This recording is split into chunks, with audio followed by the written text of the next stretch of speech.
Tipikal na araw sa isdahan.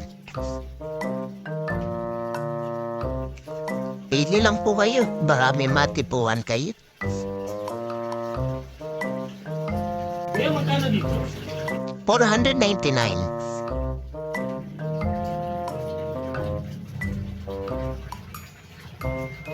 Kuya, magkano dito? 599. Naku, panigurado magtatanong lang to. Kuya, magkano dito? Ay, 699. May nakalagay namang presyo eh.